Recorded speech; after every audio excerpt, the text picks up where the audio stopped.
Quand on investit dans le cadre des monuments historiques, dans le cadre fiscal, pour bénéficier de la réduction d'impôt, il faut s'engager à louer le bâtiment au moins 3 ans. C'est ce qu'on appelle le cadre général. Si on fait du déficit foncier ou du monument historique, c'est la même chose en fait. Quand on fait des travaux, il faut continuer l'activité pendant au moins 3 ans, donc faire au moins 3 ans de mise en location pour ne pas être requalifié sur l'avantage fiscal qu'on a perdu. Il faut que ça soit une location nue. Okay. Donc je ne fais pas de meublé pendant les 3 premières années.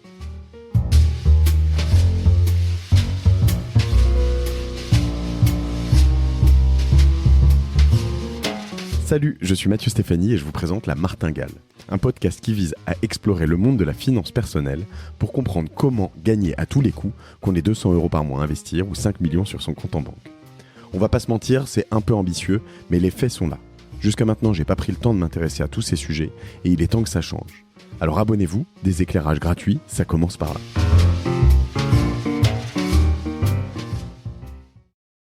Du coup, c'est parti, parce que sinon, on va faire l'épisode avant l'épisode. La Martingale, on a parlé plein de choses. On a parlé beaucoup de crypto, on a parlé beaucoup d'IMO, on a parlé de bourse, on a parlé d'or, on a parlé de montres, de Rolex, de Patek Philippe, de d'IWC, on a parlé d'Ethereum, on a parlé de platine, tout ce que vous voulez. Mais on n'a pas beaucoup parlé dans l'IMO, on a parlé de l'ancien, de la Réno.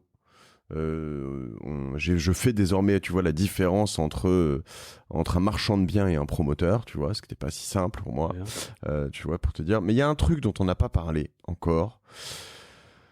Ce sont les vieux bâtiments historiques, les rénovations de beaux machins, quoi. Tu vois, de beaux bâtiments, du Malraux, on dit, du bâtiment historique, il y a des différences. Alors moi, très clairement, ça me fait peur. De loin, parce que tu dis, tu vois, autant s'embarquer dans une nouvelle bâtisse, t'es sûr que dans les 10-15 prochaines années, t'auras pas de problème. Ce qui n'est pas toujours vrai, mais quand c'est bien construit, quand même, généralement, ça va. Que d'aller, tu vois, bâtiment historique, tout de suite, tu vois des vitraux, des gravures au mur, comment dire, même pourquoi pas des tapisseries au mur, comment t'appelles ça, moulures au plafond, des choses que t'as pas le droit, tu dois refaire par des artisans validés, etc. Tu te dis, ça va pas me coûter une main, ça va te coûter 2 bras, voire le tronc entier, en fait. Mais il semblerait quand même qu'il y ait des choses à faire de ce côté-là et que ce soit pas nécessairement toujours inaccessible, parce que c'est pareil, il y a un peu cette consonance. Je fais une longue intro, à mon habitude, mais avec c'est un vieux truc de riche, quoi, tu vois, ça fait un peu plan-plan à l'ancienne, on n'est pas dans un truc tu vois, de néophyte finalement. Alors peut-être que c'est le cas, peut-être que c'est pas le cas, tu vas me dire, mais voilà, c'est une sorte de grand truc obscur. Et en revanche, pour finir, parce que tu es arrivé avec un peu de documentation, un guide de la fiscalité dont tu vas nous parler, et puis aussi un très beau livre, justement, sur l'histoire du patrimoine, avec des rénovations qui sont faites, je crois, par un de tes partenaires ou quelqu'un avec qui tu travailles. Et là, tu ouvres ce beau livre, et tu te dis, waouh, c'est quand même cool, quoi. C'est vrai que ça donne envie. Et là, tu te dis, on est dans un autre truc, c'est très quali, c'est très beau.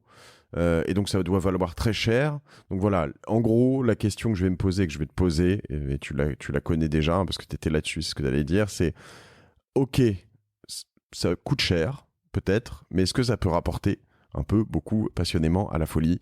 Voilà, est-ce que c'est intéressant? Finalement, en soi, c'est aussi bien de sublimer, de conserver notre patrimoine.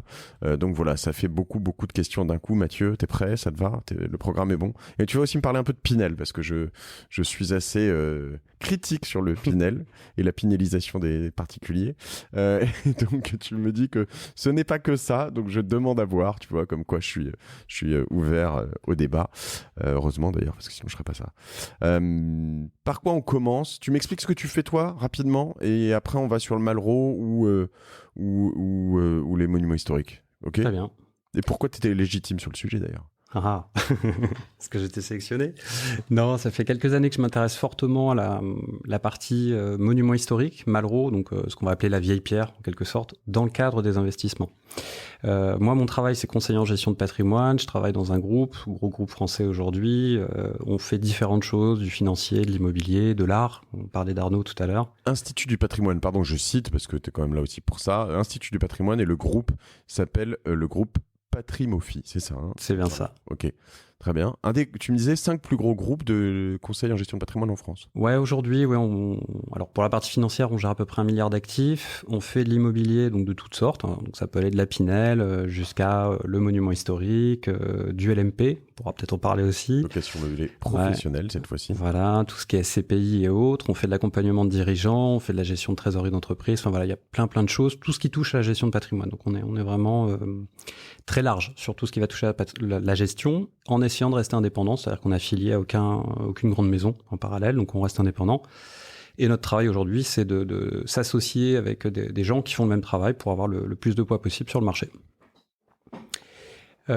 Légitimité sur les monuments historiques, de manière très simple, ça fait quelques années que je m'y intéresse et du coup je suis au courant de ce qui se passe, je suis intéressé de ce qui se passe, je passe assez souvent dans la presse pour en parler. C'est un tout petit milieu, c'est ça qui est pas très évident à entrevoir au début. Parce que la partie rénovation, on va dire, c'est, je sais pas, on est entre 50 et 100 opérations par an, tout promoteur confondu, promoteur ou même artisan qui va faire ça de son côté. Donc ça fait un très petit solde d'investissement. Le grand principe, hein, si on commence par la partie monument historique, il faut revenir à l'essence de ce qu'est un monument historique. Il y a deux mots, hein, c'est monument, monumental, et historique, parce qu'il y a une valeur historique, soit historique au sens pur, soit au sens plastique, ou soit au sens, on va dire, des réalisations. On a des choses qui sont classées monuments historiques parce que on a tel architecte qui a utilisé pour la première fois tel type de construction.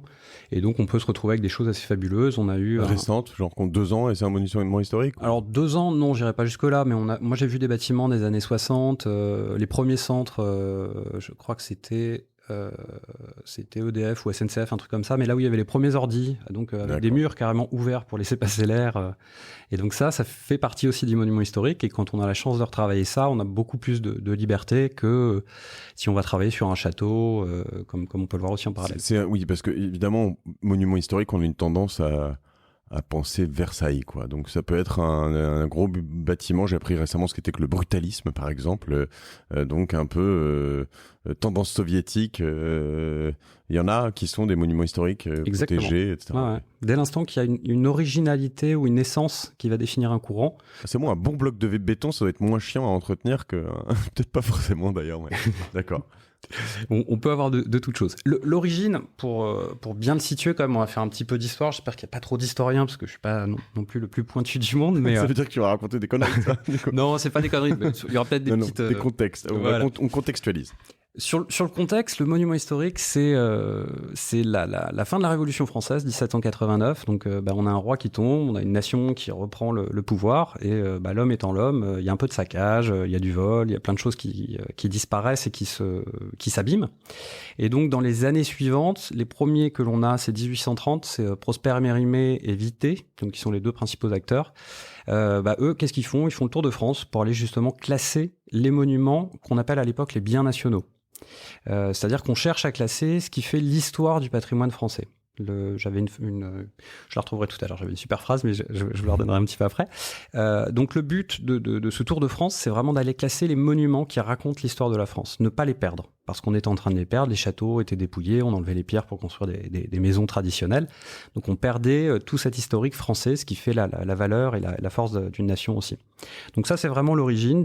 1830, on commence à inventer ce qu'on appelle les biens nationaux, et en 1913, on a la loi dite sur les monuments historiques qui apparaît, et elle intervient non plus sur la partie... Enfin, on continue bien évidemment les biens nationaux, mais on arrive sur une partie un petit peu plus privée, c'est-à-dire que je suis châtelain, j'estime que mon château, qui n'était pas du domaine public, mérite un certain regard et une conservation dans le temps. Donc on peut avoir des classements au titre des monuments historiques à partir de ces dates-là.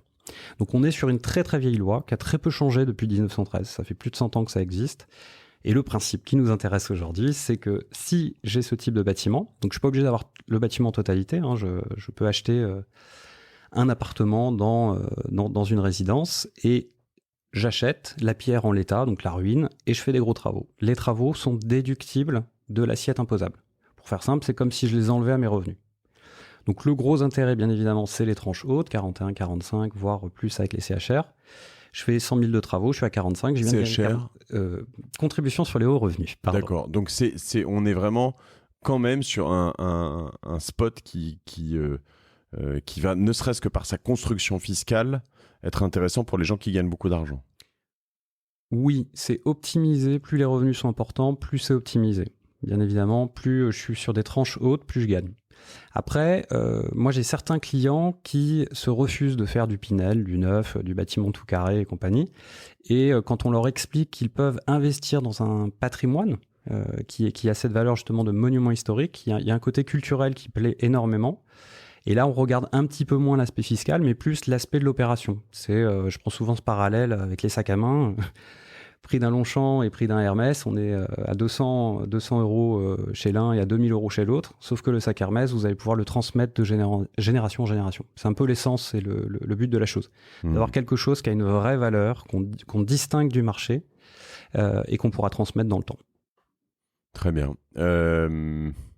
Donc, tu dis que ça peut commencer à un appartement. Le plus petit monument historique que tu as fait, enfin, sur lequel tu as travaillé ou dont tu as eu connaissance, ça peut commencer à combien ? On est un peu en dessous de 200 000 euros. C'est du 180, 200 000 euros. Donc, qui sont des budgets super abordables. Parce qu'en fait, on ne vous demande pas de les payer en cash, c'est la banque qui vous les avance.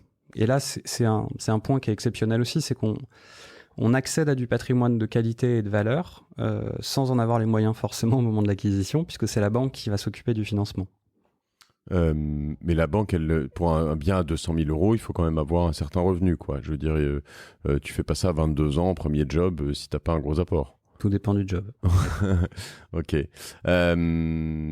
Et donc sur 200 000 euros, par exemple, ça peut être... parce que finalement, je me dis, est-ce que ça peut être une vieille bicoque dans une campagne dont personne ne veut? Parce que tu sais, on a tous vu par moments, je sais pas si ça existe encore, d'ailleurs peut-être probablement pas après la pandémie, en tout cas autour de Paris au moins, mais ces espèces de vieux châteaux dont personne ne voulait pour des raisons d'entretien, etc. Ça peut l'être. Ouais. Alors après, est-ce que c'est la chose à faire quand on investit dans le cadre des monuments historiques, enfin dans le cadre fiscal, pour bénéficier de la réduction d'impôt, il faut s'engager à louer le bâtiment au moins 3 ans. C'est que de la loc, c'est pas pour y habiter toi-même. 3 ans. Ok. C'est ce qu'on appelle le cadre général.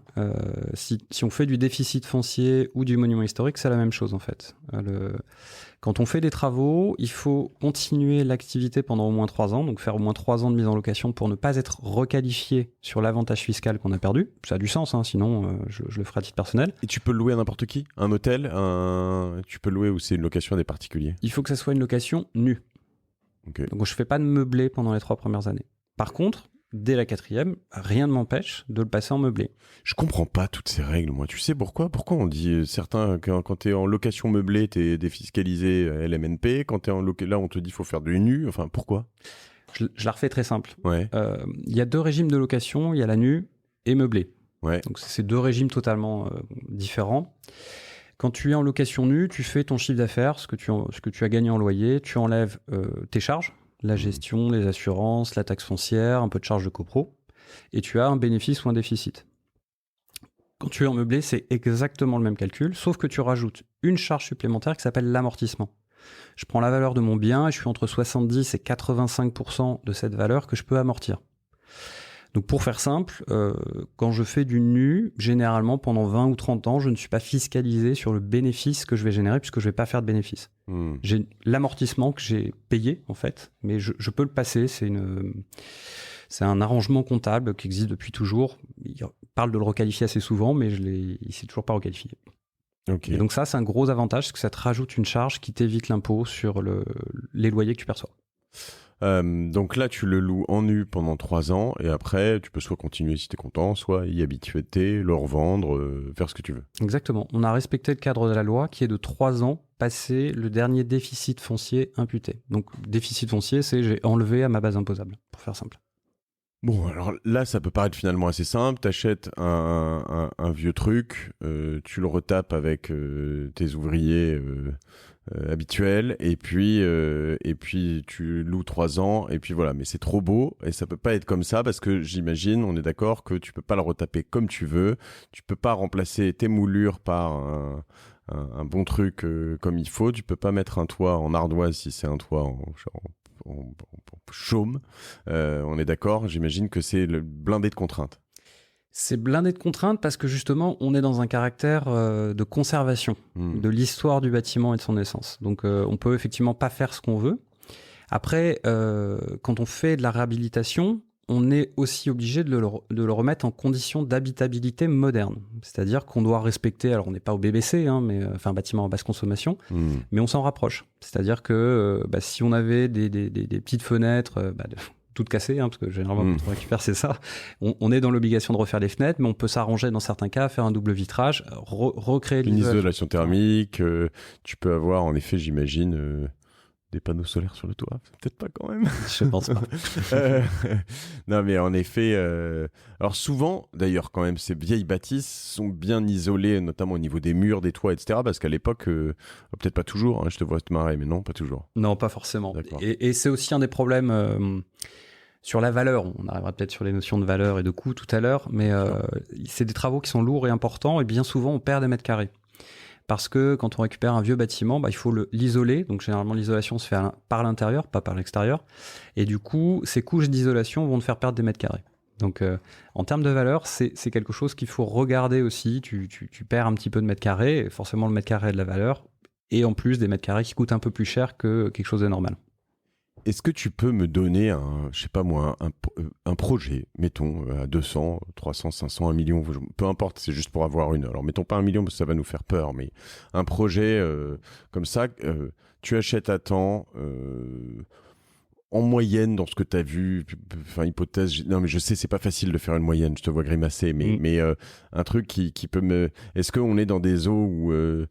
parce que, tu vois, quand j'achète je sais que quand j'achète un bien qui n'est pas un bâtiment historique, si j'achète le bien, alors, mettons 100, que je fais 100 de travaux, c'est énorme, tu vois. On est vraiment dans un truc où il était vraiment tout pourri. Alors, bon, dans 100 et 100, ça marche pas parce que c'est possible quand même, parce que quand c'est petit, mais tu vois ce que je veux dire. Est-ce que là-dessus, la notion de travaux, est-ce que je paye moins cher quand même le bâti, le terrain, etc. parce que finalement...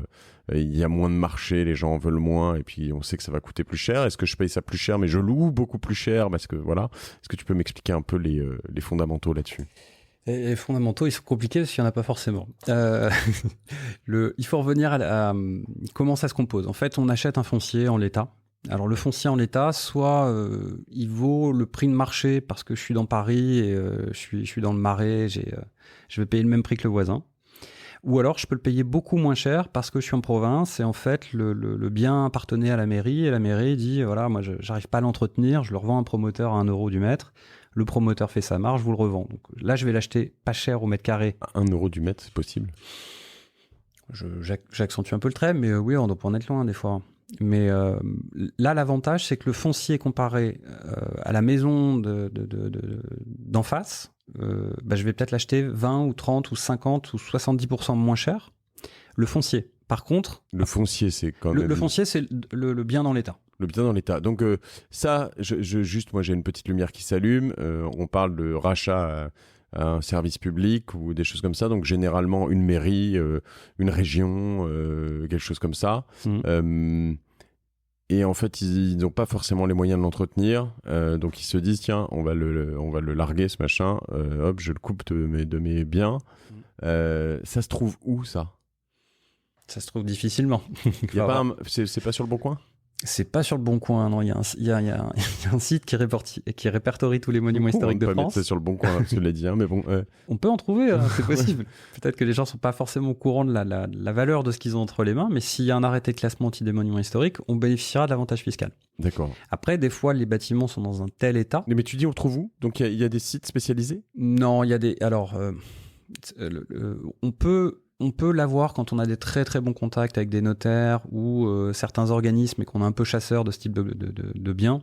Il y en a très peu en France.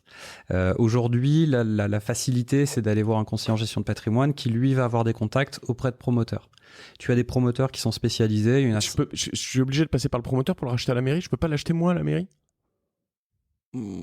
Alors si, ça se fait aussi, et là le mécanisme sera un petit peu différent parce que alors dans tous les cas, dès l'instant qu'on a un monument historique, il y a la DRAC, Direction des Affaires Culturelles, qui est derrière, parce que c'est elle qui va valider ou non le fait que tes travaux soient décent et corresponde au bien. Donc oui, non, ça peut arriver. J'ai des clients qui ont acheté pas un château, mais l'équivalent d'un château au fin fond du Poitou. Ils l'ont racheté, alors je ne sais pas si c'est la mairie ou un particulier, mais oui, ça c'est également possible. Par contre, là tu fais ce qu'on appelle une opération en bloc, c'est-à-dire que tu es seul à la porter. Donc il faut que tu aies les reins solides et du budget pour pouvoir financer l'ensemble de tes réparations, parce que sinon tu vas acheter un bâtiment et avec ton budget, tu vas peut-être réussir à faire la pièce principale et une chambre, et puis pour le reste, tu vas mettre 60-80 ans et le transmettre sur 2 générations pour finir... quelque chose qui ne sera jamais fini puisqu'il va s'abîmer au fur et à mesure du temps. Donc ça existe aussi. Il y a des subventions. Anti des monuments historiques qui peuvent être accordées à des particuliers. Les châtelains, c'est également le cas. Hein. Ils ont un actif classé monument historique. Mais nous, on va plutôt intervenir sur la partie investissement. C'est-à-dire que, pourquoi je dis un promoteur ? Parce que je vais aller voir un promoteur qui est référent sur le domaine, qui a des équipes qui savent travailler, parce qu'on ne peut pas faire n'importe quoi. Et surtout, lui, il a la force de pouvoir acheter l'opération et de financer les travaux. Et après, on rembourse le promoteur par rapport au financement des travaux. Donc, j'ai perdu le fil de ce que je voulais dire. Moi, particulier, je vais plutôt aller te voir. Toi, tu vas me trouver quelque chose quasiment de clé en main, en fait. C'est un peu l'idée. Ouais. Donc, évidemment, moi, je cherche toujours à remonter un peu à la source parce que je me dis quand c'est clé en main, normalement, il y a quand même un certain nombre de personnes qui prennent leur cut, tu vois, c'est un peu, c'est normal, mais faut bien que les gens vivent, etc. Mais ça m'intéresse de décomposer ce cut, en fait. Combien gagne le promoteur, combien gagne le conseiller en gestion de patrimoine, et à la fin, qu'est-ce que je paye et combien je peux gagner moi, tu vois. Il y a beaucoup de questions. La marge du promoteur, on va pas forcément la connaître. On doit être aux alentours des 8 à 12 ou 15% en fonction des opérations. Après, ça peut paraître important, mais il y a aussi un gros risque pour eux. C'est-à-dire qu'eux, ils achètent l'ensemble de l'opération, ils vont réaliser l'ensemble des travaux. C'est-à-dire que s'ils n'ont pas vendu les 20 ou 30 derniers pourcents, faut bien finir les travaux. Donc ça, c'est eux. Donc la marge s'explique aussi par ça, cette prise de risque, je pense. Sur les acteurs tels que moi, la partie conseil, c'est pas ce qu'il y a de mieux payé sur le marché, mais on va avoir des commissions entre 4 et 5% à peu près. C'est à peu près, c'est la moyenne qu'on va avoir sur le marché. Et après, alors si on décompose tout, tu vas avoir des commissions parce que tu vas avoir différents corps de métier qui vont intervenir, un menuisier, un tapissier, enfin tous les corps de métier, il y a forcément des commissions intermédiaires à chaque niveau. Ça, c'est difficile à appréhender. Et ça, je veux dire, tous ces corps de métier, ils viennent après le promoteur. Moi, en fait, j'achète pas le bien fini au promoteur quand tu me dis tout à l'heure. Si, ok. Si. L'opération, elle est clé en main, pour faire simple. Et alors, l'accompagnement va même au-delà, parce que nous, on peut t'aider à trouver le financement, faire le tour des banques pour trouver le meilleur financement, t'accompagner chez le notaire, t'accompagner sur tout le suivi du chantier, si demain il y a le moindre couac ou des requalifications, enfin, pas des requalifications, mais des questions de l'administration fiscale. Généralement, tu as un avocat, mais nous, on intervient également sur cette partie-là. Donc ça, c'est des choses importantes qu'on ne voit pas quand on se lance dans le truc au début. On voit juste l'appât du gain. Il y a beaucoup de choses derrière. Donc il faut faire attention quand même à ça. Mais oui, de manière générale, nous, ce qu'on va proposer, c'est plutôt une opération clé en main et ou aussi une opération qu'on peut dédier pour un client. On a certains clients qui ont des très très gros niveaux de revenus, qui vendent des stock options, des actions gratuites tous les ans. Ça, c'est des choses qu'on peut réduire avec le principe des monuments historiques. Donc, opération en bloc, il faut compter minimum 5 millions d'euros d'investissement pour faire sa propre opération tout seul. Mais si on le fait sur des opérations dédiées et qu'on achète juste un appart, c'est les premiers prix, 180, 200 000 euros, je pense. D'accord. Et alors, cet appart, si je l'achète une fois que tous les travaux ont été faits, etc., comment moi je déduis justement cette réno, etc., puisque je l'ai acheté tout clé en main, en fait. On va me le vendre avec une partie achat, une partie réno, et parce que là, si je viens sur un 200 000, par exemple, qu'est-ce que je déduis, en fait, là-dedans ? On va prendre un exemple tout simple. On va faire un 50-50 sur le 200 000. Alors, premièrement, on devient propriétaire du bien, du foncier, donc de l'appartement. Donc, je vais passer chez le notaire, débloquer 100 000 euros pour être propriétaire de cet appartement. Et le lendemain, je vais adhérer à ce qu'on appelle une ASL, Association Syndicale Libre. Pour faire simple, c'est la copro, hein, parce que c'est la copro qui décide de l'intégralité des travaux. Et mes travaux vont être faits, alors soit sur un an, ce qui est très très rare, c'est plutôt quand tu arrives sur des fins de programme, mais sinon tu as à peu près 3 à 4 exercices fiscaux. Je dis bien exercices fiscaux parce que si tu achètes le 31 décembre et que tu es livré le 1er janvier, tu as déjà 2 exercices fiscaux. Tu as cette année plus l'année suivante. On arrive généralement à les piloter sur 4 ans, ce qui est super intéressant parce que mes 100 000 de travaux, je suis pas obligé de tout mettre dès la première année. Je peux faire 4 fois 25 000 ou 1 fois 50, 1 fois 10. Enfin, je peux vraiment le faire au centime près puisqu'en fait, c'est l'ASL qui débloque les travaux et moi, je rembourse l'ASL. Donc en fait, c'est l'association syndicale libre, c'est la copropriété. Ok. Le gros avantage, c'est que si j'ai une prime, je suis au mois de décembre, je connais toujours pas ma prime, le 15, on me dit, bah tiens, tu as 60 000 euros de prime. Ah mince, j'avais pas prévu ça. J'avais prévu que 30 000 de travaux. Je refais un petit courrier au promoteur et je dis, voilà, refaites-moi un appel de travaux de 30 000 et j'ai mes 60 000 tout ronds pour m'éviter la tranche 41, 45. Enfin, on optimise en fonction de ce qu'on souhaitait. Donc l'idée, c'est que, je reprends là-dessus, hein, si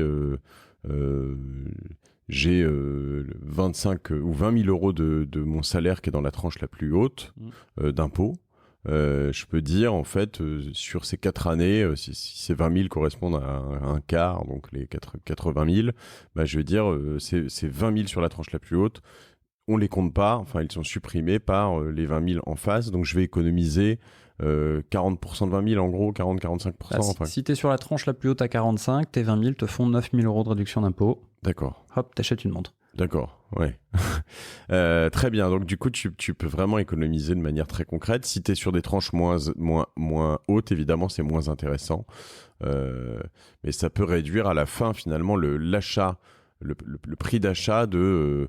là, je reste là-dessus, mais sur 200 000 euros, tu peux assez vite te retrouver avec 4 fois 9, c'est ça, 36 000 euros d'économie réelle d'impôts. Exactement. D'accord. Et ça, c'est un point qui est hyper important aussi. Tu me parlais du Pinel tout à l'heure. Le Pinel, tu as ta réduction à partir du moment où tu es livré. Je suis livré en 2024. J'aurai ma réduction d'impôt en 2025. Il faut bien le déclarer l'année après. Le monument historique, si au 1er janvier, mon client me dit c'est top, on le fait cette année, on définit qu'on va faire 100 000 euros dans l'année, bah, je vais lui dire on fait un petit mail aux impôts, merci de changer mon prélèvement à la source. Alors que je n'ai pas encore initié l'opération, vu que je sais que je vais le faire avant fin d'année, donc je vais réduire mon enveloppe fiscale annuelle, dès le 1er janvier, je peux baisser mon taux de prélèvement à la source. Et ça, c'est le seul régime qui te permet d'avoir une avance sur tes impôts dans le cas des réductions. Ça, c'est énorme.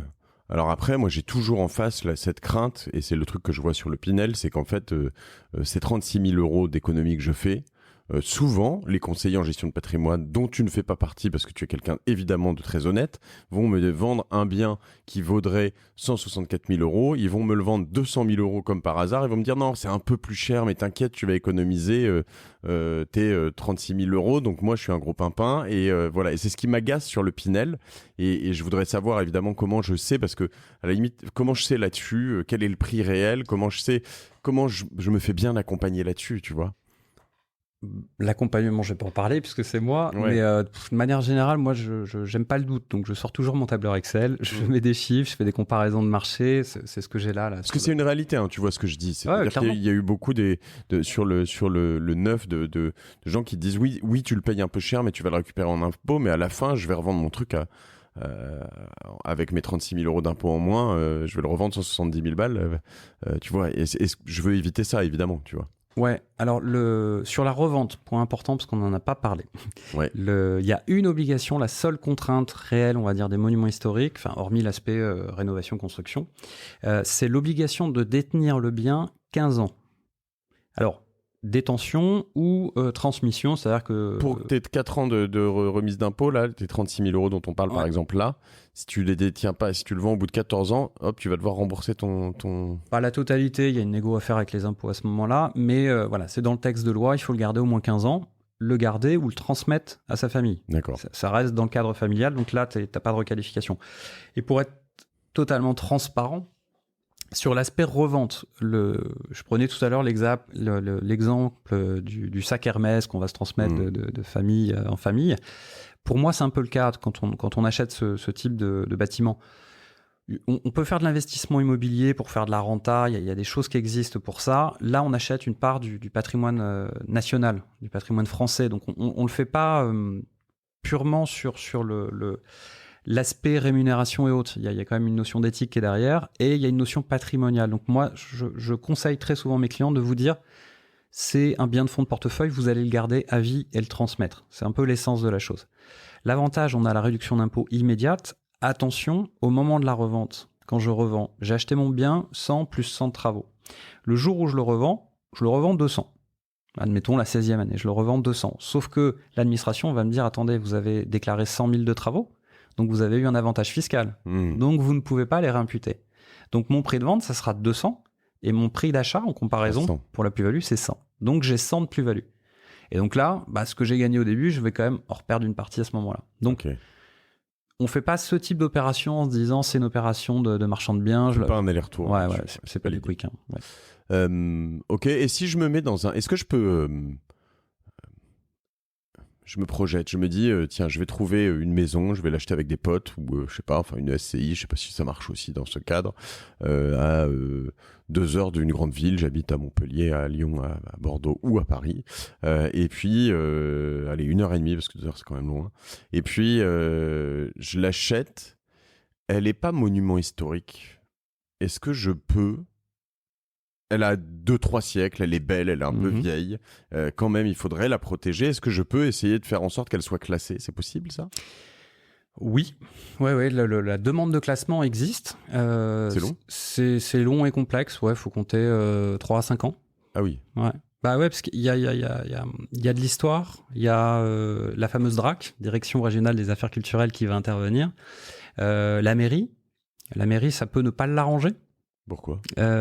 Pourquoi ? Moi, je viens d'acheter une résidence secondaire à la campagne et j'ai 3 mètres de la fin de mon terrain, donc j'ai plus de 200 mètres de terrain, et les 3 derniers mètres sont à moins de 500 mètres de l'église qui est classée au titre des monuments historiques. Donc, quand je fais mes travaux, je suis obligé de demander aux monuments historiques si mes travaux peuvent être faits de telle manière. Donc tu as des mairies qui refusent, ils peuvent pas refuser, mais qui vont s'opposer, qui vont tout faire pour que tu n'aies pas cet arrêté de classement, parce que c'est aussi des contraintes pour la partie voisinage. D'accord. Non, parce que je me dis finalement, après tu peux faire ça, une fois que c'est passé, là-dessus tu fais tes travaux, mais si tu dois attendre 3 à 5 ans, c'est un peu chiant quand même. Mais Ouais, là c'est pas de l'opération d'investisseur court terme, mais dans cette opération-là, tu sais pourquoi tu l'achètes. C'est un bâtiment, ça te rappelle ton enfance, c'était le bâtiment que tu regardais avec des grands yeux quand tu étais petit. Si c'est dans ce sens-là, oui, c'est le prix de ton plaisir. Et après, si tu peux l'optimiser en ayant un arrêté de classement, pourquoi pas ? Alors, si je me remets un peu dans la réalité, parce que tout ce que je vois là, même dans les choses dans lesquelles on se projette, on est dans des hôtels particuliers, on est dans une grande bâtisse, etc. Est-ce qu'un bâtiment historique, ça peut être un appart dans un immeuble du coin de ma rue ? Un appart en particulier, oui, tu peux avoir c'est l'immeuble, j'imagine, mais est-ce que je peux acheter un bout d'immeuble ? Enfin, comment ça se passe ? Est-ce que c'est une réalité ? Je veux dire, c'est un truc, est-ce que je vais de temps en temps dans des bâtiments historiques sans le savoir ? Ouais, très clairement. Surtout dans Paris. Ouais. Surtout dans Paris. Alors après, sur un arrêté de classement, il y a 2 choses, hein. Il y a le classement et l'inscription. C'est un peu complexe, je sais pas si on va rentrer dedans, mais un bâtiment peut être classé au titre de sa façade, au titre de sa toiture, au titre d'un escalier, mais tu n'auras pas forcément l'intégralité du bâtiment qui sera classée. L'opération dont on parle, là, celle qui nous intéresse, il faut que l'intégralité du bâtiment soit classée pour que tous mes travaux puissent passer au titre des monuments historiques. Sinon, tu n'auras que la toiture, c'est un peu chiant. Voilà. Non, et puis après la fois, tu dis Paris, mais moi, tu sais, j'ai grandi à Cherbourg, en Normandie, et j'ai le souvenir d'avoir vu des potes, des parents de potes qui avaient justement un quart tu vois, une sorte d'hôtel particulier ou un truc comme ça, mais qui était divisé, qui avait été racheté en effet à la mairie ou quelque chose comme ça, et qui était un beau truc, mais c'était pas Versailles non plus du tout, quoi. Donc c'est quand même, j'imagine, un peu accessible partout. C'est pour ça que je te pose la question. Ouais, il y en a partout, hein. Il y en a partout, et je vais te citer, tiens, Saint-Denis. Ma plus belle opération, c'est à Saint-Denis. C'est une opération qu'on a fait. Moi, j'ai des clients qui ont été faire les visites. Madame un peu bourgeoise, elle est revenue, elle m'a dit, Monsieur Mars, c'est bien votre truc, mais je me suis fait crever les pneus. Donc, tu peux te retrouver en plein Saint-Denis sur une opération qui est... Alors, en plus, quand tu l'as regardée à l'époque, qui était complètement détruite, qui ressemblait à rien, ça faisait vraiment très, très, très, très, très, très peur. Par contre, l'opération en tant qu'investisseur, t'es à moins de 2 km à vol d'oiseau de Paris. On a payé ça 4 500 du mètre, je crois, de mémoire, dont 50% de travaux. Donc, on devait être sur un prix d'achat à moins de 3 000 euros pour un bâtiment qui, une fois rénové, dénote par rapport à tout le reste, parce que c'est juste beau et merveilleux. Oui, là, les prix n'étaient pas très chers. Après, si tu te retrouves dans un quartier dégueu avec un bâtiment super, c'est peut-être pas fou non plus, mais il faut j'imagine. Ça n'y a bien évolué. C'est vrai. Quelle est la différence entre parce qu'on a parlé de Malraux tout à l'heure, et quelle est la différence entre un Malraux et un monument historique? Je crois que c'est une histoire il y en a un qui est un quartier, l'autre qui est un monument unitaire, c'est ça, non? Très bien. Ouais, j'ai retenu. Alors, en fait, on est sur 2 textes de loi différents. Monument historique, c'est 1913, ça concerne les bâtiments. Donc, il y a vraiment cette notion historique liée aux bâtiments, on cherche à protéger le patrimoine. Malraux, c'est 62 ou 64, je me rappelle jamais de la date. En gros, c'est un peu l'époque des retours des colonies et autres. Faut loger beaucoup de personnes en France. C'est là où on a les belles verrues qui poussent partout. On détruit des biens en centre-ville pour refaire des choses avec beaucoup d'étages. Et c'est là où Malraux dit stop, je veux protéger certains secteurs. Et donc, on a créé ce qu'on appelle les secteurs sauvegardés. La loi Malraux, c'est ça, c'est les secteurs sauvegardés. Il y en a un petit peu plus de 100, je crois que c'est 113 en France. C'est le secteur plein centre-ville, à côté de l'église, proche des bâtiments historiques. Mais là, ça concerne un secteur. Et le texte... Ce qu'on appelle le PMC, c'est ça? Tu connais le PMC? Parquet, moulure, cheminée. Non, mais c'est dans les centres-villes, c'est ce qui se vend bien, ouais, le PMC, normalement. Oui, et alors en Malraux, t'es pas obligé d'être en PMC. En fait, D'accord. Il suffit d'être dans un secteur. Donc tu prends un compas, puis tu fais un petit cercle autour du plus beau bâtiment, puis tu peux te retrouver dans un secteur. Donc, et là, le schéma fiscal est pas le même. C'est pas une déduction. Donc tout à l'heure, je fais 100 000 de travaux, je les enlève à ma tranche, donc aux tranches les plus hautes. Là, c'est une réduction d'impôt. Donc c'est forfaitaire, c'est comme le Pinel, c'est 22 ou 30% du montant des travaux. Ok, 22 ou 30% qui sortent de mes impôts. Donc Ouais. si je paye 10 000 euros d'impôts et que j'ai 22% de, je sais pas moi, 20 000, et ben j'aurai 4 400 retirés de mes 10 000 euros d'impôts. Exactement, c'est aussi simple que ça. Et alors là, pour le coup, c'est un truc qui est intéressant parce que, on va dire pour la famille qui a un petit peu de moyens, qui a pas mal d'impôts, qui a plus de 10 000 euros d'impôts, qui a déjà fait son Pinel, je sais pas, il a 6 000 euros de réduction d'impôts, il a des frais de garde, un prof de musique, compagnie, un jardinier dans la résidence secondaire. Il est déjà aux 10 000 des réductions d'impôts. Quelqu'un qui a à plaindre dans la vie, quoi, c'est ça. Ouais, ça arrive vite.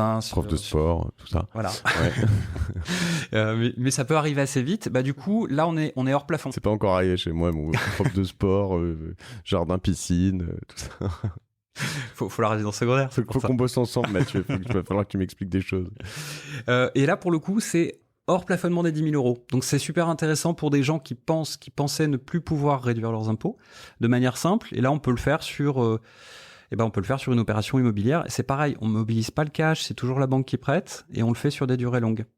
Et alors, je lis entre les lignes, là, donc toutes ces choses-là, on peut tous les cumuler. C'est-à-dire que je peux avoir un Pinel, un monument historique, un Malraux, et idéalement, il y a un sens, il faut commencer par les uns, puis les autres, puis voilà. Bon, après, je peux avoir un crédit d'impôt, les impôts vont me payer à la fin, ou il y a une limite quand même. Dans certains cas, oui. D'accord. Alors sur le monument historique, on peut même aller au-delà, parce que je l'ai fait une fois pour un client. On déduit les revenus. Donc, si je mets mon revenu à 0, j'ai 0 d'impôt. Normalement. Mais par contre, j'ai un énorme patrimoine immobilier et j'ai 100 000 euros d'IFI à payer. Sauf que on ne peut pas être imposé à plus de 75% de ses revenus. Donc, si mon revenu est de 0, je ne paye aucun autre impôt. Donc, je gomme mon IFI. Ça, c'est quand même assez rare parce qu'il faut avoir des petits revenus, il faut avoir des revenus pas trop conséquents et faire des travaux de monuments historiques pour se mettre à 0. Et là, hop, on fait sauter l'IFI sur l'année de travaux. Et tout ça, tu peux le faire parce que, évidemment, moi, j'aime bien mettre un peu les mains dans le cambouis, suivre les choses et regarder parce que tu dis, oui, il n'y a pas toute cette ribambelle d'intermédiaires, mais j'ai un autre problème, c'est que j'ai pas le temps. Et tout ça, tu peux le faire avec je vais te voir, tu me dis tiens, j'ai un super programme, moi je signe en bas de la page et puis tout est géré, sans que j'aille même limite voir le bien. J'exagère un peu, mais c'est possible. C'est possible et ça comme arrive. Un Pinel. Ça arrive souvent, ouais.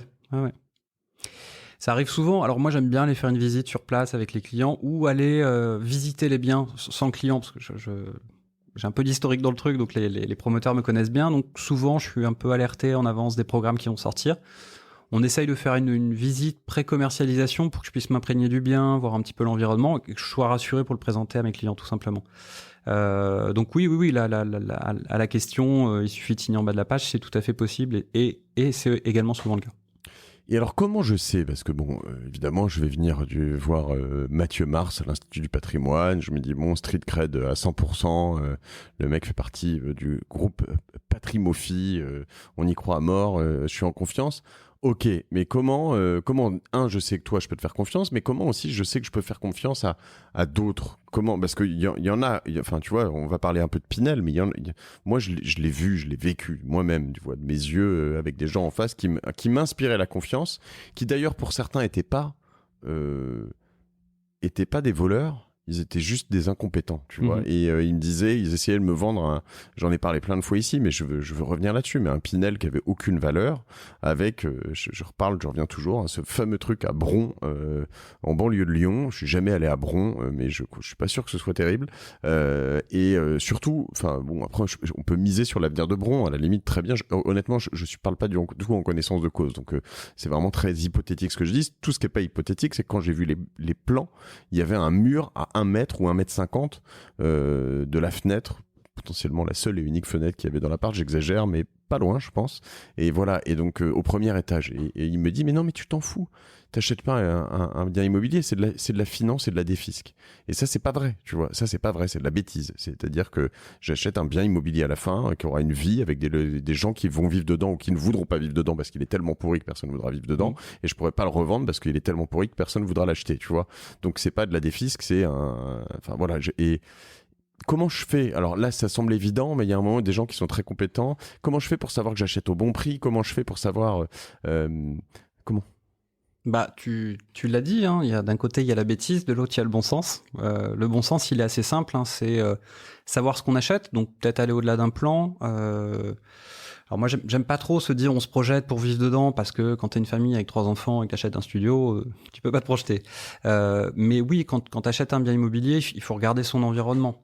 Donc regarder l'environnement, c'est regarder l'environnement de vie et regarder l'environnement financier. Donc ça, c'est assez simple. Aujourd'hui, on a la chance avec Internet d'avoir des sites qui nous donnent les prix de tout dans tous les sens, et même les impôts nous le donnent. Sur le site des impôts, tu peux connaître le prix de ton appartement et du voisin. Tu peux savoir, ok. Ouais. Donc ça, c'est un schéma assez simple. Je t'avais préparé un petit tableur Excel. On essaiera de le partager, mais ouais.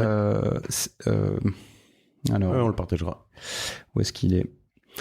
Je t'ai fait un petit exemple sur du neuf. Ça, c'est une opération à Biscarrosse que j'ai proposé à un client. On a 299 000 euros, 78 mètres carrés, ça fait 3 833 euros du mètre. Alors, je passe le Biscarrosse, c'est bien de le faire parce que tu as tous les flux démographiques qui arrivent là-bas. Il y a une forte demande locative en interne. Moi, j'ai appelé des agences pour savoir si ça se louait.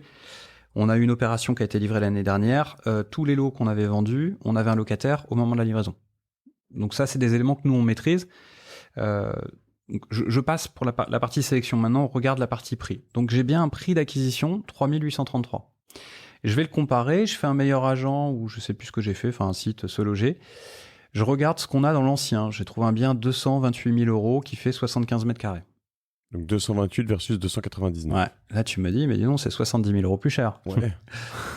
Et oui. Il faut regarder la réalité de chiffres. Alors, le neuf, je le paye 3 800 euros du mètre. L'ancien, je le paye 3 040 euros du mètre. C'est mon tableur Excel. Jusque-là, il n'y a pas de défaut possible. Ce qu'il faut regarder en tant qu'investisseur, si tu achètes ce bien, si c'est de l'ancien, tu as des frais de notaire. Tu l'avais déjà évoqué avec quelqu'un qui est passé, j'ai oublié son nom. Mais c'est important de noter que 8% comparé à 2,5%, eh ben, ça t'augmente très fortement ton prix d'achat. Et c'est bien ce que toi... Combien, là, dans notre exemple donc... Dans le neuf, donc on est quasiment... alors, dans le neuf, sur les 300 000 euros, ça me coûtait 7 500. Je fais les arrondis. 7 500 de frais de notaire. L'autre, à 230 000 euros, je suis à 18 000 euros de frais de notaire. D'accord, donc tout de suite, je paye 11 000 de plus. Donc, ok. Exact. Après, je vais avoir probablement souvent l'aménagement, de la rénovation ou des choses comme ça, un peu. Ouais, parce que de l'ancien, si je le compare à du neuf, si j'achète de l'ancien, je vais refaire un coup de peinture, il y a un peu d'élec, ou il y a 2-3 choses à faire. Moi, je le 70 mètres carrés, là, on parle, t'as dit? Ouais, 70 mètres carrés. On va dire qu'on va faire 500 euros du mètre carré de réno, c'est pas cher déjà. Hein, Si t'es à 500, t'es je suis très large. très efficace. C'est dans les 40 000 euros, je crois déjà. Ouais, c'est ça. Bah... Tu mets 300 euros, qui est à peu près une moyenne, pour faire un truc propre, changer un peu les fenêtres pour avoir de l'isolation, avoir les fameux classements là, de A à F. Et tu provisionnes à peu près 200 euros du mètre de travaux sur les 10 ans qui viennent. Ok. Et d'un côté, j'ai mon neuf que j'ai acheté 3 929 du mètre. C'est-à-dire mon prix d'achat. T'as mis 0 euros de travaux sur le neuf sur les 10 ans. C'est neuf. C'est assuré. C'est neuf, t'as une garantie décennale sur le gros œuvre. Après. Tu peux avoir un coup de peinture, mais bon, ouais. Ok. Et je suis pénible. Non, mais c'est normal. Provision, moi, c'est plutôt gros travaux. Ouais, okay. Les gros travaux, en fait, c'est pas tant ta partie privative, c'est généralement c'est la copropriété. C'est ta cage d'escalier, c'est l'électricité des parties communes, c'est une toiture. C'est ça les choses lourdes, parce que changer un ballon d'eau chaude ou un chauffe-serviette, c'est pas des gros montants. Et ben là, on se rend compte que le prix, neuf ancien, je suis à 3009, à l'autre, je suis à 3780. Ok. On a 147 euros du mètre de différence. C'est pas énorme, en fait. Je suis pas en train de me faire enfler. Et là, on a oublié un truc, c'est la réduction d'impôt. Et la réduction d'impôt, elle est de combien ? Et bah, alors, 18, parce que moi, je les arrête à 9 ans, mais normalement, c'est 21, parce que tu peux l'avoir jusqu'à la 12e année. Tes 18%, ça te fait 53 000 euros. Donc, je les enlève à mon prix d'achat, comprenant tous les frais et compagnie. Donc, mon prix de revient, c'est 3 239. Comparé à 3 780 sur un bien 70 000 euros moins cher dans l'ancien. Ce qu'il faut, c'est que dans ce neuf, ce soit pareil, pas un neuf dégueu, parce que tu vois, l'ancien, finalement, c'était un bel ancien. Je veux dire, PMC, parquet moulure cheminée, il peut se valoriser. Souvent, ton neuf, il va pas se valoriser ou pas autant, potentiellement, sauf si c'est un beau neuf, belle facture, parking, piscine, PP, et puis on va trouver un troisième, parking, piscine, terrasse, tu vois, PPT. Non mais ça peut être le cas. Après, il y a deux choses. Il y a la qualité du bien par rapport au reste du marché. Là, tu regarderas dans les analyses, je prends un truc lambda de marché, quelque chose d'assez moyen, pour le comparer à un neuf, qui est pas non plus un truc exceptionnel, mais qui va être beaucoup plus haut de gamme. Mais je préfère avoir des visions conservatrices. Et toi, tu prends combien là-dessus ? Ben moi, je prends quelque chose qui est dans le prix d'achat. Qui est dans les 299 ? Ouais. Qui est quoi ? Qui est genre 5% ? Qui est entre... ouais, non, les 10, on les voit plus. Hein. Qui est entre du 2 à 7-8 au mieux aujourd'hui. Ouais. Et ça, je peux te le négocier ? Tu peux tenter. À 2, il n'y aura pas une grosse négo. Non, quand on a un peu de marge et qu'on est sur du 7-8, oui, on peut voir pour offrir les frais de notaire. Frais de notaire, c'est 7 500 euros. Donc, et ça, on ne fait pas souvent des cadeaux à 7 500 euros. Exactement. Et d'autant plus que ça, généralement, les frais de notaire, la banque ne te les finance pas. Donc, c'est du cash. Ok.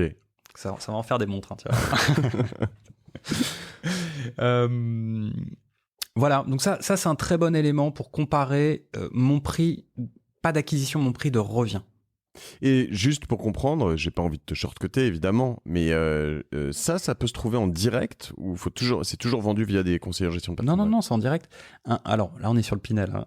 Un Pinel, c'est un bien de marché. C'est-à-dire que Cogedim construit, il a son petit bureau de vente. Normalement, c'est pour la résidence principale. Nous, on investit, on est les premiers investisseurs, parce que pour un investisseur, c'est pas gênant d'attendre 3 ans sa livraison, parce que tu vas pas déménager avec tes valises, famille et enfants. Quand c'est pour en faire ta résidence principale, tu préfères que ça soit très rapide. Et encore que les choses changent. Aujourd'hui, les gens préfèrent attendre et avoir un truc de qualité. Mais les premiers investisseurs, souvent, sont des investisseurs qui investissent pour faire du locatif. T'es pas obligé de faire en Pinel. Dans mon bâtiment, je vais avoir de la résidence principale, je vais avoir du social, parce qu'il y a des obligations de la ville aussi. Et je vais avoir des investisseurs qui vont faire du meublé, et je vais avoir une petite partie qui va faire du Pinel. Et alors, bon, mettons que tu m'aies convaincu un peu, là, tu vois, ok. Comment je sais que je finis pas avec ce vieil appart, tu vois, là, vraiment le truc, parce que je peux pas me retourner ma veste comme ça d'un coup, que j'ai vu mais 1000 fois depuis les Robiens, les Pinel et les autres, parce qu'il y en a eu d'autres, où tu te retrouves dans une zone où en fait, et il y en a encore aujourd'hui, où ça surconstruit, et où en fait t'as un appartement qui est jamais loué, qui t'a coûté un bras, et tu perds ta carotte fiscale et tu perds tout en fait. Alors ça, c'est on va pas dire que ça n'existe plus, mais ça devient difficile à trouver aujourd'hui, ce genre de cochonnerie. La loi encadrée, je t'enverrai la carte si tu veux. Je crois qu'il y a à peu près 3% du territoire où tu peux faire des investissements dans le cadre de la Pinel. ce qui n'était pas le cas du temps du Robien. Donc Robien, faut se resituer, à l'époque, c'était il y a quasiment 15 ans. T'avais pas Internet, c'était pas la même chose. T'achetais ça sur un coin de table. Les documents de réservation, c'était 3 pages. Et on te disait, oui, c'est Toulouse. Et t'étais à 30 bornes de Toulouse, dans un champ, avec un immeuble qui était uniquement fait pour des investisseurs. Avec, là pour le tout coup, t'étais à 15 de com, tu vois. Enfin, fallait réussir la vente, quoi. Ça, c'est plus possible aujourd'hui. Donc, ça devient très difficile de se planter. Et après, je reviens, c'est toujours une question de bon sens. Si vous n'avez pas le temps de faire la visite, dans certains cas, c'est pas très grave. Il y a des analyses de marché. On peut faire un street view sur Google. Enfin, il y a plein de choses qui permettent d'avoir une première notion de l'endroit où on se trouve. On appelle un copain qui est sur place. Nous, on vous fournira toujours une étude. On a les chiffres de l'INSEE. Enfin, on a plein de choses. On a plein de docs à donner qui permettent de comprendre un petit peu où est-ce qu'on fait l'investissement. Mais après, voilà, c'est toujours du bon sens. C'est regarder ce qu'on achète, un peu la bête, et puis regarder son prix par rapport au reste du marché. Parce que oui, dans certains cas, on peut être un peu décorrélé du marché, et ça va l'être de plus en plus que le neuf. Là, les estimations, c'est à peu près plus 10%, enfin entre 5 et 10% d'augmentation sur le prix du neuf. Bah, c'est simple, là, le programme que je t'ai présenté tout à l'heure, il date il y a 2 ans, c'est un retour de l'eau qu'on a eu. Ils sortent un programme dans la même rue, il est 10% plus cher aujourd'hui. Et ça, c'est normal parce que les obligations sur la construction sont de plus en plus contraignantes. On augmente les labels d'économie d'énergie et autres. Et le coût de construction coûte beaucoup plus cher. Là, on sort du Covid. Je discutais avec un promoteur qui m'expliquait les lamelles de bois qui servent pour faire les parquets, c'est du sapin. Et alors, pour aller au fond de l'histoire, en fait, ça monte à Trump, qui a interdit l'import du bois du Canada. Donc, les États-Unis se fournissent en Europe du Nord. Les prix ont pris x4 en 2 ans. D'accord. x4. Juste sur un bout de bois. Donc, tu imagines, sur le reste de la construction, ça a fortement augmenté les prix. Et aujourd'hui, il faut s'attendre à peu près à 10% d'augmentation du prix dans les opérations dans le neuf. Déjà qu'on n'aimait pas Donald Trump, mais alors là, ok. Écoute, j'ai compris du coup. On va avoir monument historique, donc des biens un peu uniques, des immeubles, des choses comme ça.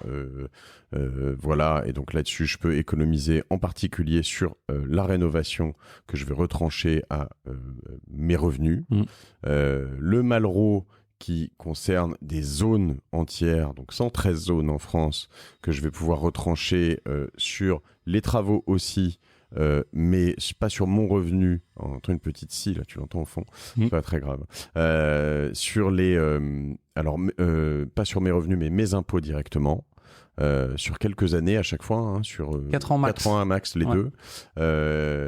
Et l'Eurobien, donc là-dessus, on est sur du neuf, sur des programmes entiers sur lesquels je vais avoir donc soit des intermédiaires, soit en direct. Je peux acheter tout ça sur un programme à horizon 1, 2, 3 ans. Je le paye que quand il est livré ?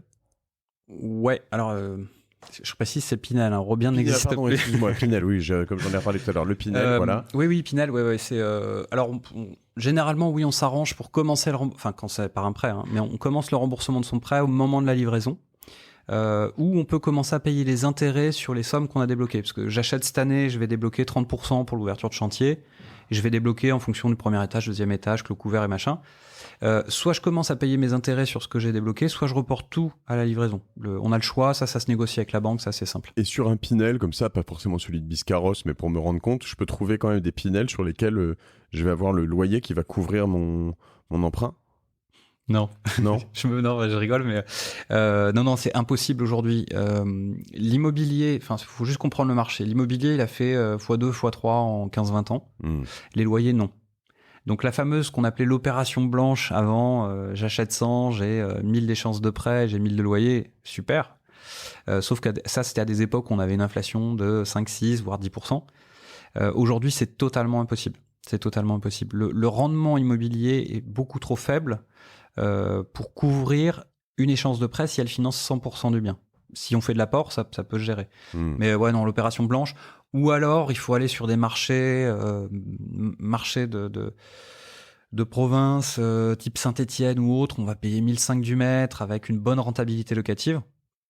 Mais voilà, la notion de risque est quand même beaucoup plus importante. Mais sur les opérations génériques, non, un Pinel, c'est entre 300 et 500 euros par mois avec un crédit sur 20 ou 25 ans.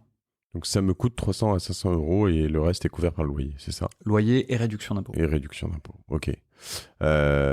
Écoute, tout ça est très clair. J'ai oublié de te poser des questions sur tout ça, des choses importantes qu'on n'a pas abordées. Qu'est-ce qu'on n'a pas abordé? Si, monument historique, il n'y a aucun plafond. Donc j'ai vu que dans ta clientèle, tu avais des gens qui aimaient bien les montres et manger dans les bons restaurants. Donc, il y en a certainement certains qui ont des gros revenus. Il n'y a pas de plafond. Moi, j'ai des clients qui font 1 million, 1,5 million de travaux par an. Tout ça est totalement déductible. Et ça, c'est quelque chose qui est génial parce que, je le rappelle, comme je le finance avec un prêt, je vais m'endetter sur 20 ans. Par contre, le cash, ce que je n'aurais pas eu parce que j'aurais payé mon impôt, là, d'un coup, j'ai du cash immédiatement. Donc, le quarantenaire qui a bien réussi sa vie, qui a pas encore mis trop d'argent de côté, qui veut se faire un vrai plaisir parce qu'il travaille comme un chien depuis 10 ans, d'un coup, il a 100 000, 200 000, 300 000 euros d'économies qui sont immédiates. Il peut s'acheter son bateau, sa résidence secondaire, commencer à faire de l'investissement, s'acheter sa première montre parce que il y a beaucoup de gens, 30, 40, qui bossent énormément et j'ai une prime, je la dépense avant de l'avoir reçue. On en voit beaucoup des comme ça. Là, l'avantage, c'est qu'on peut piloter les choses et en fait, j'arrive à générer du cash immédiatement. Si on est un peu malin avec ce cash, on va réussir à recréer des intérêts. Donc, on fait des intérêts composés. Enfin, il y a plein de choses hyper intelligentes et marrantes à faire, quoi. Compound interest, on a parlé des intérêts composés si vous écoutez bien les derniers épisodes de La Martingale. Très clair. On peut le faire en fractionné, ça? Est-ce qu'on peut le faire à plusieurs? Ça se fait, je sais pas moi, dans des opérations de crowdfunding ou juste entre potes dans une SCI ou je sais pas, c'est possible? Monument historique, non, c'est pas possible parce qu'il faut un agrément de division. Alors, sauf si en SCI familiale. Tu peux le faire au sein de ta famille jusqu'au 7e lien, si je dis pas de bêtises, donc avec ton grand-oncle des États-Unis. Enfin, et encore qu'il n'y aurait pas d'intérêt pour lui parce qu'il serait pas résident fiscal en France. Grand-oncle Donald. Mais non, c'est pas possible. C'est géré dans le cercle de la famille. Ou sinon, tu peux, je le rappelle, mais faire une opération, tu peux acheter un appartement de 100 000 euros. Donc ça, t'as pas besoin d'être 15 pour le faire. Très clair. Écoute, super. Où est-ce qu'on te suit, toi, Mathieu? On peut t'ajouter sur LinkedIn, ailleurs. LinkedIn, Mathieu Mars. Voilà. Ou après, je sais pas si tu mets mes coordonnées sur le site. Mais je peux, bien sûr. Le site, ton site, c'est institutdupatrimoine.com. Très bien. On mettra tout ça. Et puis, j'ai l'impression que tu m'as passé un guide de la fiscalité ici. On pourra mettre un lien ou on peut vous l'envoyer par mail si vous nous laissez votre mail quelque part. On mettra des liens dans la page de l'épisode. Tu me donneras toutes les ressources nécessaires, ton tableur Excel, éventuellement pourquoi pas même une capture d'écran de ton fichier sur ton appart à Biscarrosse, par exemple, ou carrément le drive qu'on peut mettre. Enfin, le mieux, c'est le drive, parce que le Biscarrosse, il est plus dispo, là. Oui, non, mais c'est juste qu'on voit à peu près les montants et qu'on comprenne tout ça sur des choses réalistes qui existent, etc. Je te remercie de ta franchise, la transparence sur les coûts, le fait aussi qu'on puisse pas forcément couvrir ça parce que c'est un sujet pour beaucoup. C'est vrai que notamment sur un épisode que j'ai adoré, Victor Liora, sur les mouvements FIRE, donc Financial Independence Retire Early, l'idée de la retraite à 40 ans. Il a marqué beaucoup, et de mes potes, de moi, des auditeurs de La Martingale, sur le fait qu'il faille éviter de se gréver. C'est encore possible de trouver des apparts qui se couvrent à peu près, dont l'emprunt sera inférieur aux revenus. Mais pour le coup, pour être sur certains bons plans en ce moment, c'est pas simple. J'allais oublier un truc. Je parlais de l'achat du bateau ou de la montre tout à l'heure.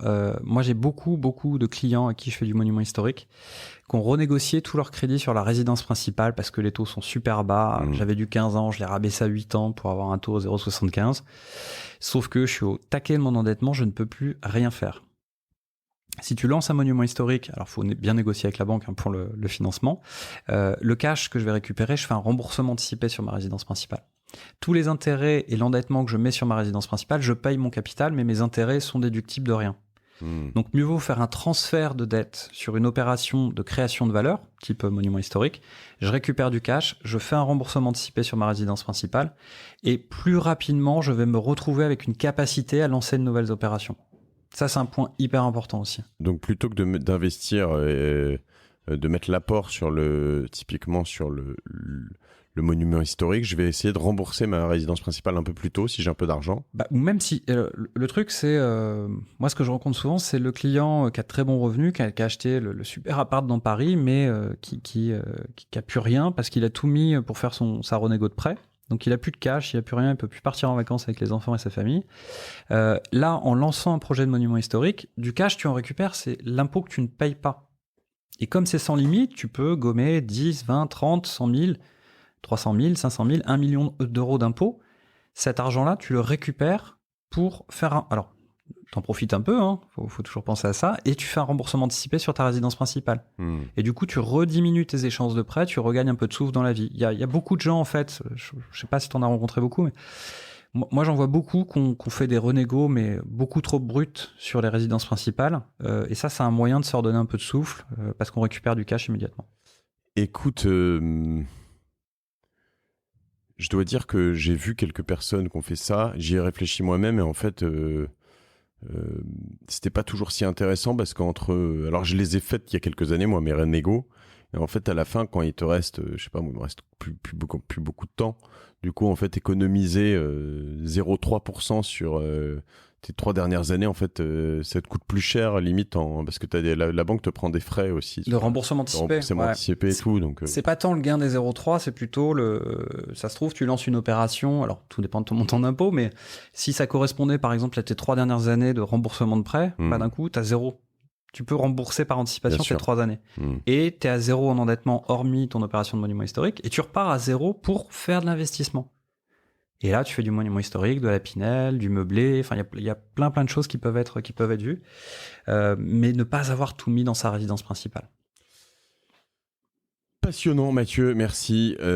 Écoute, ça me semble presque accessible. En tout cas, ce qu'il faut juste revenir sur, parce que moi je viens souvent aussi sur les notions de kiff, sur la martingale, et en comparaison à plein de choses, l'or, les cryptos, toutes ces choses-là. Tu vois, tu as parlé de monde 2-3 fois, pourquoi pas les voitures? Enfin, je veux dire, c'est quand même plus cool de se faire kiffer. Et je trouve que dans... pas forcément dans le Pinel cette fois-ci, encore une fois, mais en tout cas dans les monuments historiques et probablement le Malraux, mais particulièrement les monuments historiques, il y a un truc, quoi. Il y a du sens, t'as envie. Les choses que tu montres là, tu dis waouh, tu vois, j'aimerais vivre dans ces trucs-là. Tu vois une belle bâtisse bien rénovée avec une bonne grosse salle de bain des années 2020, mais dans un truc, non mais j'exagère un peu, mais tu vois ce qu'on peut faire aujourd'hui de très très stylé. Ça donne vraiment envie, quoi. C'est du méga kiff. Et je dois dire que je m'étais dit un peu, je ferais cet exercice, cet épisode un peu plan-plan, bon, on va le faire, c'est sympa, mais c'est inaccessible. Et en fait, moi, quand tu montes tout ça, ça me fait kiffer, ça me donne envie, tu vois, réellement. Donc voilà, merci pour tout ça, Mathieu. On te suit un peu partout, on peut t'ajouter, on te demande plein de choses. Moi, je vais évidemment te tordre le bras dans mes négos, mais le problème, c'est que mes auditeurs sont pires que moi en barre de fer, donc ils vont te tordre le bras encore plus. Tu vas regretter d'être passé ici. Merci. En tout cas, et toi, juste avant de te laisser, t'as une petite martingale à toi? Moi, la martingale en ce moment, alors en termes d'investissement, c'est le non-coté. Ok. Voilà, pas de cote, pas de décote. Donc non-coté, c'est les investissements dans des entreprises qu'on appelle le private equity, c'est ça? Exactement. Tu les trouves comment? Je les trouve... alors, il y a des gens qui sont spécialisés là-dessus, et on en trouve de plus en plus parce que le non-coté... Il y a encore quelques années, c'était vraiment du family office, il fallait 20-30 millions pour rentrer là-dessus. Là, ça s'est démocratisé avec la loi Pacte. Les structurateurs de produits, en fait, ils en ont marre de bosser avec des institutionnels qui leur tordent le bras sur la partie frais. Et aujourd'hui, tu peux trouver des produits où tu as entre 10 et 20% de rendement. Alors certes, tu as deux points de frais dedans. J'ai envie de dire, tu t'en fous. Ça te fait toujours 10 à 20 à la fin de l'année. Et ça, tu peux le trouver à partir de 100 000 euros en direct. Donc, sur des sociétés qui vont... Moi, il y en a un que j'adore, c'est Altaroc, qui est international. Pour le coup, tu es basé sur à peu près 200 ETI. Donc, c'est des fonds de non-cotés. Ouais. D'accord, ok. Qui achètent des fonds majeurs. Sur Altaroc, tu investis dans Insight. Insight, c'est le fonds qui a levé toutes les valeurs de la tech aux États-Unis. Ok, donc tu passes par Altaroc, tu payes 2,5% de frais d'entrée, c'est ça? 2,1, tu m'as dit? Ouais, c'est max 4, je crois. Oui, t'es pas sur du non-coté individuel, tu mets pas des tickets d'invest dans des, dans des startups. Là, tu te mets, t'as du risque quand même, j'imagine. Alors, il y a deux choses. 20% sans risque, moi j'y vais tout de suite. Je vends tout. Sur le catalogue de référence, ils ont fait un rétro-planning sur les 20 dernières années, il n'y a pas une année en négatif. La plus mauvaise, c'est 8%, je crois, en 2012 ou quelque chose comme ça. Le non-coté, tu as ce qu'on appelle le venture, donc la partie startup. Là, c'est du risque fort, lourd. Ça peut faire 300, mais ça peut faire 0. Et après, tu as la partie accompagnement, tout ce qui est LBO sur les grosses boîtes, ce qu'on appelle les growth. Là, tu as des choses hyper sympas. En fait, c'est des sociétés que tu prends au moment où elles sont en pleine croissance. Tu leur remets du cash pour justement leur permettre d'être leader sur un marché, voire même être coté derrière. Et en fait, tu investis à ce moment-là dans ces sociétés. Et là, sur le produit que je citais tout à l'heure, tu as à peu près 200 ETI derrière. Et c'est des ETI de 50 millions d'euros de chiffre d'affaires minimum. Donc, t'es pas sur de la start-up. T'es vraiment sur des grosses sociétés qui ont le vent en poupe et t'es réparti au niveau international. Là, Altaroc, je vois altaroc.pe, donc je répète, moi tu me payes pas pour venir ici, personne ne me paye, les personnes qui me payent sont mes sponsors en début d'épisode, donc voilà, soyons clairs. Altaroc.pe, tu vois, 100 000 euros sur 5 ans, donc bon, c'est quand même un gros ticket, hein, mais et ils espèrent un retour sur 5 années suivantes de 175 000 euros. En effet, tu te dis, c'est pas con si ça marche après, estimation, hein, et voilà, des flux pour le millésime 2021. Ça donne envie. Je répète ici aussi que on donne pas de conseils sur la martingale. Enfin, moi, c'est pas mon métier, ça peut être le tien, mais non, moi, j'ai pas les agréments pour. Et voilà, moi, je traduis, je relais des choses qu'on me dit. Mais si vous y allez, c'est à vos risques et périls, c'est pas les miens. Vous viendrez pas me chercher ici. Vous pouvez venir me chercher, m'en donner si vous gagnez de l'argent, mais venez pas m'en réclamer si vous en perdez. Altaroc.pe. Écoute, Claire, tu voulais ajouter un truc, pardon, je t'ai coupé. Non, il y a pas que, il y en a où c'est avec des tickets un petit peu plus bas. T'en as en tête, on peut citer? Bah du coup je cite pas les noms. Ah bah si, bah, t'as dit Altaroc, dis-moi. Alors non, il y en a plusieurs, tu peux même en avoir dans des assurances vie. Okay. C'est-à-dire que sur des assurances vie, au lieu d'aller sur le fonds euro, tu peux trouver ce type d'investissement. Voilà, mais qui sont... Parce que dans le private equity, tu as soit des durées de gestion entre 5 et 10 ans, soit tu peux en avoir qui sont disponibles à tout moment. Et dans le cas de l'assurance vie, ça peut être pas mal parce que la liquidité est assurée par l'assureur. Donc, je les mets, je prends mon bénéfice, un an après, je peux repartir. Voilà, ce que tu ne peux pas faire sur le produit qu'on citait tout à l'heure. Bon, écoute, on essaiera de recevoir Altaroc du coup. Mille merci Mathieu, on a dépassé le temps imparti largement. Je te dis à bientôt. On te suit donc sur LinkedIn, on te contacte. Tu veux donner ton mail ? Alors c'est simple, c'est mmars pour Mathieu Mars @institut au singulier -du6 patrimoine.com. Et ben voilà, très bien. Allez, vous pouvez le noter, on t'écrit. Et puis à bientôt Mathieu, à bientôt à tous. Et je vous embrasse, je vous dis à très bientôt. On n'arrête pas la martingale parce qu'une martingale ça s'arrête jamais. Voilà, oubliez pas de partager ces épisodes et d'abonner des gens autour de vous à la martingale. L'abonnement c'est vraiment pour moi ma martingale à moi, donc j'ai besoin de plus en plus d'abonnés. Vous êtes en famille, vous êtes avec plein de monde, vous prenez leur téléphone, vous les abonnez de force, votre maman, votre papa, votre cousin, votre cousine, voilà, vos enfants même, c'est bien pour eux qui commencent, voilà, on l'a dit, commencez très tôt à investir. Allez, à plus, à la semaine prochaine. Salut Mathieu, salut tout le monde, salut.